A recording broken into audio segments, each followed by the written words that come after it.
دوه خصلتونه چې چا دا اختیار کړو او په دې باندې عمل وکړو او د دې حفاظت وکړو د روزه روغه پاتې شوله. دوه کارونه وکړه روزه به دې روغه پاتې شي، خرابه به نه شي. لکه انسان سره یو قیمتي څیز یو په لاره را روان یو په ډېرو پیسو یې اخیستی، احتیاط کې چې دا رانه خراب نه شي، دا رانه مات نه شي، ضایع نه شي. وی الغیبة والکذب، یو غیبت دی او یو چې د دروغ ویل دی. دا جبر دینه محفوظه که تیره جمعه تاسو حدیث واورېدو د الله نبی فرمایي چې من لم يدع قول الزور والعمل به فليس لله حاجة في ان يدع طعامه وشرابه.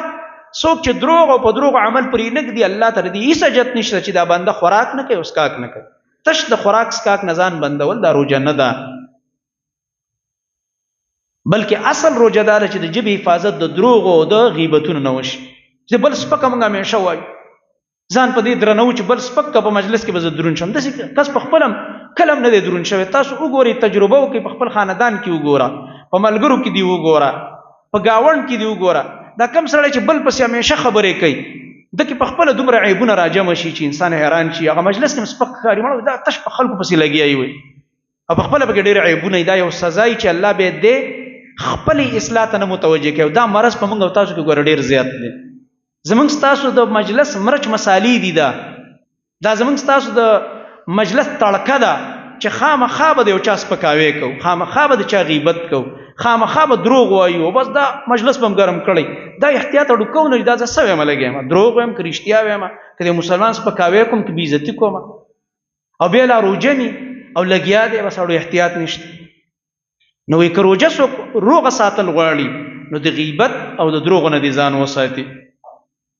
دیو جنا ابو العالی رحمه الله به فرمایل وی الصائم فی عبادت ما لم یغتب، وی دا روجدار دا په عبادت کې دا ټوله روجه د عبادت ته عبادت ته عبادت ته خصو پر چې غیبت نه کړي. چې عبادت په دې کې چې غیبت وکي بس د عبادت ځان له داغي کې خرابې. دا معنی نه چې روجه بیخي ونه شوه ټوله خرابه شوه، خو داغي دې کړله هغه پوره اجر درته میلاو نشه. روژه دې روغه ونه رسول، روغه او دا روغه رسول غواړي.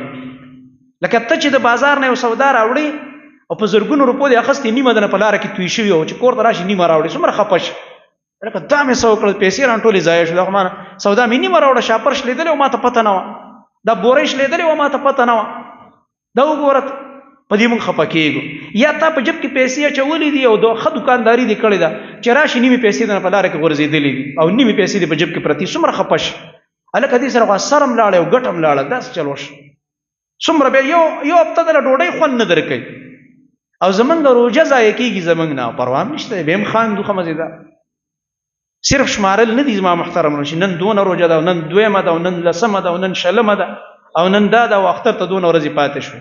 دا حساب به ما او تا ځان سره کوو چې دې کې مونږ وکړل څه، کوم اعمال هم داسې وکړه چې مخکې مونږ نه کوله اوس هم شروع کړي دي، کومه داسې ګناه وه چې مخکې ما کوله او بیا مې په دې روژه کې توبه وکړه او نوره به یې نه کومه. دا حساب ځان سره سړی وکړي.